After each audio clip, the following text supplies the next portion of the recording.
Bismillahirrahmanirrahim. Assalamualaikum warahmatullahi wabarakatuh. Arday kusoo dhawaada English Form 4 book.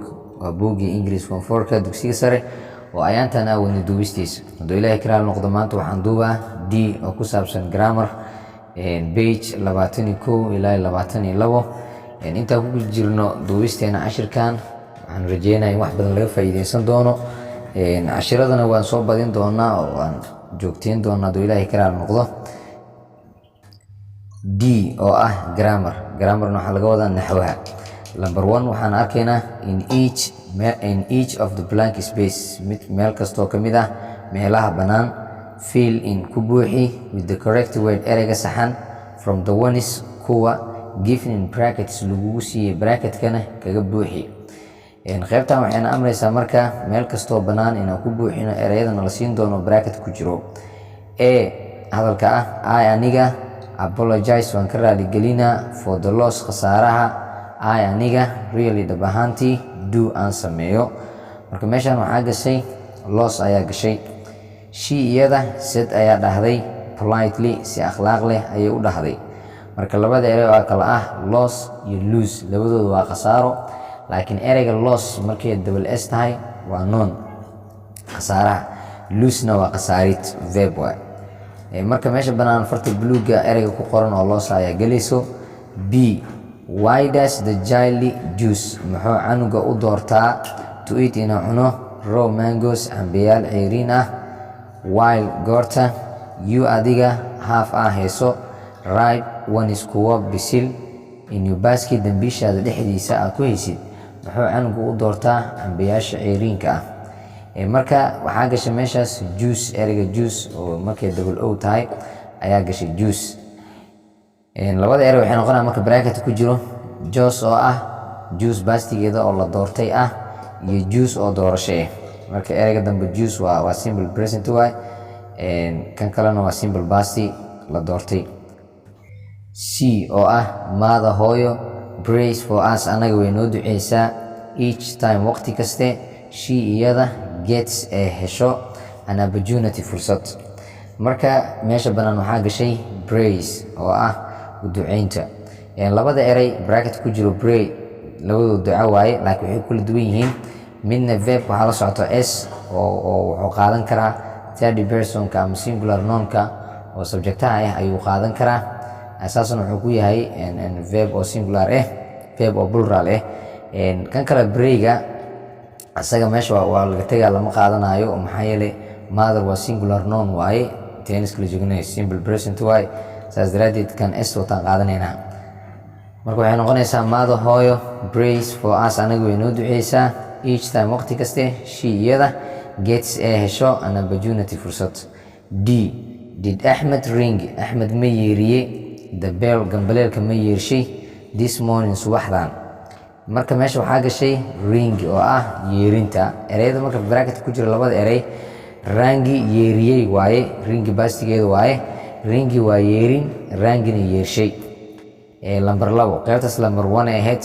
Number 2 use isticmaal the correct reflexive pronouns magacyeelada reflexiveka ah oo saxda ee isticmaal to complete saa u dhamaystirtid the following sentence jumladahan soo socda.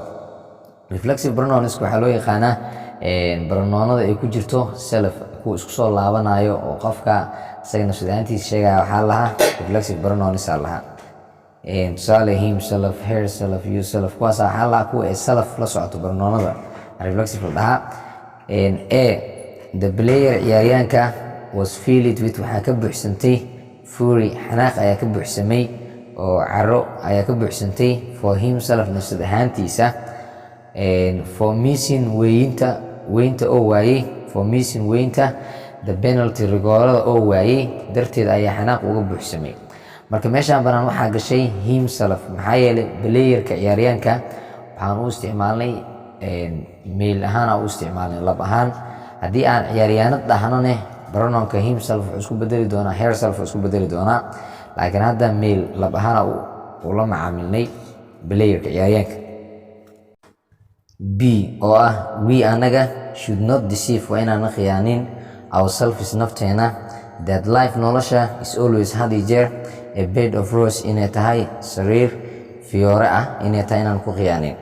Marka ereyga a bed of rose sidaas loolama jeedo. Ereyada markii la kala qaaday bed sariir waaye, rose-na waxa waaye fiyoore ama ubax waaye, laakiin idiomatic expression waaye. Hadalkan waa idiom, waa hadal sarbeeb waxaana laga wadaa a pleasant mid farxad or amase easy situation xaalad fudud, ama waxaa loo yaqaanaa untroubled existence wax jiro dhib la-aan jiro.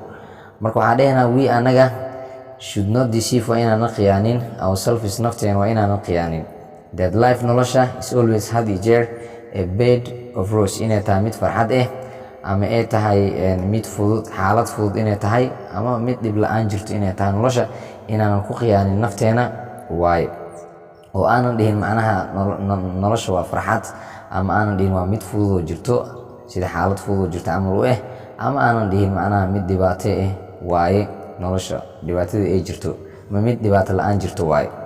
Marka c when goorta you face a wajahaysid, horta b waxaa galayo ourselves aa galayso nafteena. c when goorta you face a wajahaysid challenges caqabado markaa wajahaysid, you adiga have to encourage waa inaad dhiirigelisaa yourself naftiin waa inaad dhiirigelisiin, or amase yourself naftaada dhiirigelisaa. mar walba pronounka you marna singular waaye marna plural waaye. markuu singular yahay yourself aa dhehe, laakiin markuu plural yahayne waxaa dhehaysaa yourself aa dhehe. marka c waxay noqonaya when goorta you face aa wajahaysiin challenges caqabado aa wajahaysiin, singular plural ahaan aad u isticmaaluna you have to encourage waa inaad dhiirigelisaan yourself naftiin waa inaad dhiirigelisaan. haddii aad singular ula dhaqmaysana waxaa dhehe yourself waa inaad dhiirigelisaan naftaada, daatinka sheeyada will just be fine inay ahaan doonaan kuwo fiican oo caadi inay ahaan doonaan, waa inaad ku dhiirigelisaan naftaada. marka meeshaan bannaan oo c waxaa galayso yourselfis oo ah jamac markii loo isticmaala nafsadiina, ama yourself oo ah naftaada. d can a house guri which is divided kaasoo la kala qaybiyey against itself nafsad ahaantiisa la kala qaybiyey standing istaagi karaa. marka waxaa dhehaysaa can a house which is divided against itself, guri nafsad ahaantiisa la kala qaybiyey ama asi ahaantiisa la kala qaybiyey standing istaagi karaa. meeshaan bannaanna waxaa gashay itself ayaa gashay nafsad ahaantiisa. 3 saddex waxay noqonaysaa use isticmaal the plural forms qaababka jamaca of the words ereyada in brackets bracket ku jiro to fill saa u buuxisid in the gaps meelaha bannaan. a waxay noqonaysaa honestly si daacad you adiga do not need uma baahnid 4 radios 4 radio uma baahnid. marka ereyga bracket ku jiro oo ah radio jamciisa wuxuu noqonaa radios in lagu daro s. b please fadlan don't forget ha iloobin to buy inaa iibsato some potatoes xoogaa bataati inaa u iibisid, to buy inaa u iibiso some potatoes xoogaa bataati for grandmother ayeeyo. marka ereyga bracketka ku jiro waa potato, waxaan isticmaalnay jamciisa wuxuuna noqday potatoes es lagu daray. marka b waxay noqonaysaa please fadlan don't forget ha iloobin to buy inaa u iibiso some potatoes xoogaa bataati for grandmother ayeeyo. c the chiefs hogaamiyayaasha met way kulmeen in order to make si u sameeyaan strategically si strategic si xeeladeysan convenient plans qorshooyin waxtar leh oo useful macnaha waxtar leh oo muhiim for their locations meeshay joogaan ama meeshay degan yihiin si ay ugu sameeyaan. marka ereyga chief waxaan ku darnay aan ku darnay jamciisa wuxuu noqonaa marka chiefs saasaan ku isticmaalnay. d all the deer dhammaan deerada disappeared waa la waayey into the nearby bush duur dhow ayaa lagu waayey oo macnaha duur aan fogeen ayay gashay oo waa la waayey. marka ereyga bracket ku jiro waa deero marka hal xabataa waaye jamac ma isbedelayso waxay noqonee deer le noqonee deerooyinka. ereyga sidiisa loo qoraa. 4 waxay noqonaysaa using adigoo isticmaalayo the most appropriate word ereyga ugu habboon adigoo isticmaalayo fill buuxi in the blank spaces meelaha bannaan buuxi so as to form saa u samaysid question su'aalo.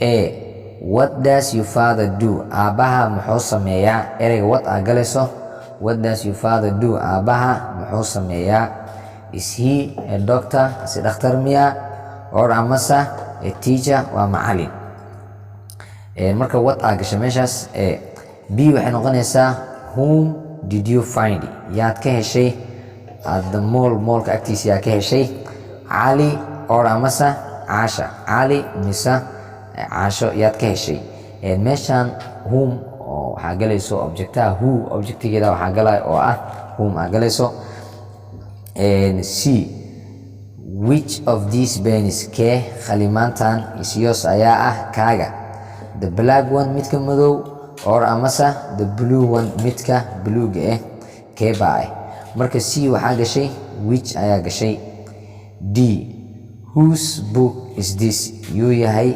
buugiisa kan ama yaa iska leh buuggan is it axmedis kii axmed miya or amase xasanis kii xasan waaye apostrophe estan waxaa loo adeegsadaa possession lahaanshaha ayaa loo adeegsadaa waxyaabaha lahaanshaha kutusaayo hadduu ilaahay ka raali noqdona maanta inta ayaan ku simaa cashiradan waxaan rajeyn doonaa inaan soo badin doono buuggan aan ku dadaali doono inaan ciyo dhammeeno intaan ku kulmayna cashirkan cashirka xigane waxaan idinka codsanaya inaad pagekan like gareysaan shareka iyo commentiga iyo waxyaabahaasne oo page ku baahan yahay inaad naga baqiilin asxaabta kale ama akhyaarta kale oosan pagekan ogeyn aad gaarsiisaan si uu u gaaro dad badan ama arday badan oo jeclaan lahayd inay luuqadan bartaan waa macalin xasan oo idin leh assalaamu calaykum waraxmatullaahi wabarakaatuh